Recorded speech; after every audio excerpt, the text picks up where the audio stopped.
Welcome to Ep.1 of the podcast review series with Seek and Evolve, where we explore knowledge and practices to support the growth of the whole human.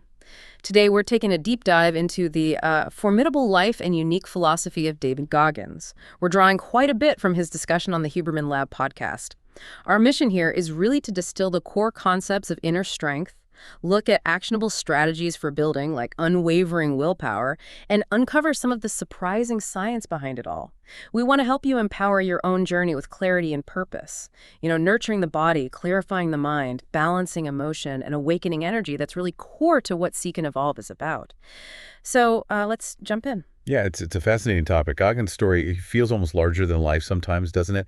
But then you have Andrew Huberman bringing this neuroscientific perspective, grounding it all in actual biology. It's quite a mix. Absolutely. And when you look at where Goggins started, it's a stark contrast to who he is now. His early life marked by pretty severe abuse, a real lack of positive resources. You picture him at 24, over 300 pounds, hating his job, just miserable. For many, that's rock bottom. Definitely sounds like it. Yeah. And then from that point, this just incredible transformation happens. Right. He becomes a retired Navy SEAL, served in Iraq and Afghanistan. He's an ultra-marathon runner, and we're talking distances like over 200 miles sometimes. Yeah. It's insane. And the accolades keep coming. International Sports Hall of Fame, that Guinness World Record for pull-ups. Exactly. What do you think sparks that kind of radical shift? It wasn't just a small change. That's the big question, isn't it? It suggests transformation isn't always slow and steady. Sometimes it's just this furious reaction against an unbearable present. Which really document that brutal process of self-creation. Yeah, and now what's really interesting is his current focus. He's deeply into science and medicine, working as a paramedic up in Canada. Which tells you something, right? For him, it seems transformation isn't a destination you arrive at. It's like this constant, ongoing process. A relentless commitment. It's all about constant friction, constant growth. That seems to be the key. And that idea, constant friction, leads us straight into his core mindset, doesn't it? The whole foundation of his discipline, embracing the suck. That famous quote. Yeah, everything I do in life, it sucks. He genuinely seems to believe that friction is growth. His life, as he describes it, is just a constant struggle every single day, right from the moment he opens his eyes. It's not about finding comfort. It's about actively choosing discomfort. Most of us run from the suck, but Goggins, he seems to run towards it. He really does. And it's not just a philosophy. It's incredibly practical for him, especially with learning. Oh, yeah, that part's fascinating. He talks openly about having learning disabilities, ADD, ADHD. Which makes his study method just intense. He doesn't just read. No. He writes everything down, meticulously, over and over, page after page. Until it becomes photographic memory, he says. He'll go over the same stuff endlessly because his brain just doesn't hold on to it easily otherwise. Think about that. It's not just repetition. It's this extreme, deliberate engagement, using different senses, almost rewiring how his brain works around those challenges. It completely flips the script on the idea that learning has to be easy or fun to stick. Exactly. And this deliberate discomfort, it extends right into his motivation too, which is, again, really counterintuitive. Right. He says point blank, his drive comes from the stick, not the carrot. Yeah, no external rewards pulling him forward. It's this haunting fear almost of going back to who he used to be, that 300-pound insecure guy. That's the driving force. What do you make of that? Is that stick motivation, more powerful than chasing goals? Well, think about it. A carrot and some external reward, that can vanish, right? Right. Or you achieve it, and then what? But the fear, the pain of returning to a past self you absolutely despise, that's internal. It's always there. Like a constant shadow. Goggins talks about it as this profound choice, a sacrifice, giving up everything, essentially, to find every bit of who you are as a human being.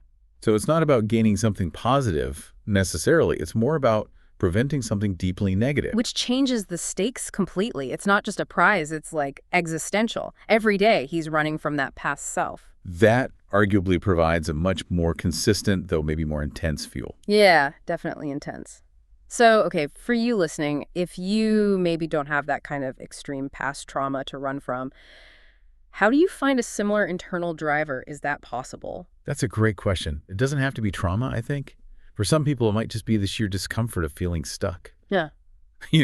Or the fear of not reaching your potential, or maybe just the quiet regret of not living up to your own values. So it's about identifying what future or even present state you genuinely find unacceptable.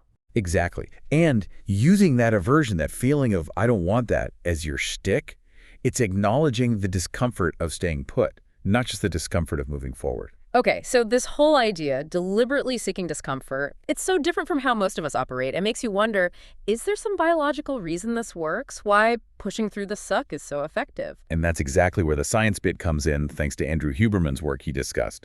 He talks about a specific part of the brain, the anterior mid-cingulate cortex, the AMCC. Right, the AMCC. And this is tied to willpower. Fundamentally, Huberman links it to willpower and even potentially something as profound as the will to live. Wow. And the really wild part is how it changes size. That's the kicker. The science shows the AMCC actually gets bigger, specifically when people do things they genuinely don't want to do. So not just hard things, but things you actively resist doing. Precisely. They've seen it's smaller in people struggling with obesity, but it grows when they stick to a diet they find difficult. And conversely, it's larger in elite athletes or people who've overcome really significant self-imposed challenges. Okay, so the insight here is huge. Discomfort isn't just an obstacle. It's literally the fuel for building that mental muscle. Yeah, which means avoiding the suck actually makes us weaker in terms of willpower over time. Every tough task you push through is like a workout for this brain region. So it really matters that it's something you resist. Why is that specific element, the resistance, so key? It's not just about physical effort then. No, because the AMCC is about overriding that internal friction. It's your brain basically saying, nope, don't want, and you making the choice, but I'm doing it anyway. That conscious override, that confrontation with your own internal no, that's what strengthens this specific pathway. Which explains why Huberman, and Goggins implicitly, stress that willpower is a perishable skill. Like a muscle, exactly. If you don't keep exercising it by doing those unwanted difficult things, it will shrink. It needs constant upkeep. Daily upkeep. Huberman said it works one day at a time. You can't just bank willpower. No, it's a daily practice. You build it today, use it tomorrow, but you got to build it again tomorrow. Okay, this gets even more interesting. This AMCC region, it's connected to the dopamine pathway, the reward system. It is. Which seems weird at first, right? How does pain and discomfort, the stuff Goggins actively chases, lead to a reward? Yeah, how does that work? Well, initially, the dopamine might come from the relief when the discomfort stops, or the sense of achievement from having pushed through. But over time, if you consistently push through that initial resistance, your brain starts to associate the act of overcoming itself with that dopamine hit. So you learn to link the struggle with the reward. Exactly. The brain learns, okay, this feels bad now, but it leads to something, accomplishment, growth, relief. Eventually, the friction itself, the suck, can become something your brain almost anticipates, maybe even seeks, because it knows the reward is coming. Okay, so that reframes everything. For you listening, what does this mean practically? Maybe start by pinpointing some specific things you genuinely resist, things you know are good for you, but you just don't want to do them. Right. Waking up early, that tough workout, starting that difficult project, whatever it is for you. And frame those not just as tasks, but as direct opportunities, chances to intentionally grow your own willpower muscle precisely because you're resisting. It's not about suddenly loving the thing you hate. It's about doing it despite hating it, knowing you're literally reshaping your brain and building strength. Let's shift from the brain science back to the internal world. Goggins talks about this internal battleground in a really interesting way. Yeah, the multiple voices inside his head. He's very open about that. He acknowledges the critical ones, the ones telling him to quit, saying he's not good enough, all that negative self-talk we probably all experience to some degree. But he emphasizes that his winning voice, the one that pushes him forward, isn't just there naturally. He says it's deliberately created. He built it. A second voice specifically designed to counter the negativity.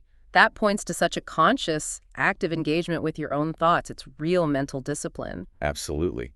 And he takes that internal work even deeper with his metaphor of cleaning the dark cupboards. Ah, yes, the daily spring cleaning. Tell us about that. He describes it as relentlessly confronting his deepest fears, his insecurities, all the past traumas, daily. He literally lists them. Stuttering as a kid, feeling insecure, immature, his physical appearance issues, the abuse, all of it. He doesn't try to ignore it or push it down. He deliberately pulls it out and looks at it every day. And he believes that process, that brutal self-assessment and confrontation, is the source of his real confidence, his truth. because he's faced the worst parts of himself, so nothing external can really shake him in the same way. That seems to be the idea. It sounds incredibly powerful, but also incredibly difficult. Maybe even risky for some. I mean, for many people listening, diving headfirst into deep fears or traumas like that, maybe that requires more than just willpower. What are some responsible ways to approach that kind of spring cleaning? That's a really important point. Goggins is an extreme case, and his method might not be right or safe for everyone to just replicate on their own. For most of us, maybe cleaning the cupboard starts smaller, like honest self-reflection, maybe journaling. Or talking things through with someone you trust, a friend, a mentor. Creating that safe space first. And for the really deep stuff, the actual trauma, professional help seems essential, right? A therapist or counselor can guide that process safely. Definitely. The core idea is valuable, though. Don't let the uncomfortable stuff fester in the dark. Bring it into the light, even gradually.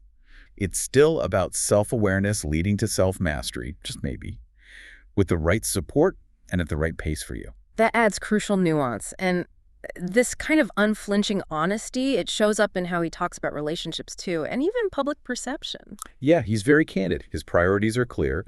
Family needs first, then his own relentless self-improvement. And he's upfront about it. He says he can't compromise on his personal growth because that's what allows him to feed and support others effectively. It's like his own strength is the foundation. If he lets that crumble by compromising too much, he can't really show up for anyone else. Which is a powerful idea, even if his specific balance is extreme. It forces you to ask, where are you compromising your own growth or well-being? Maybe for external approval or just temporary comfort. Exactly. He's essentially saying, I have to keep myself strong and whole so that I can be there for others.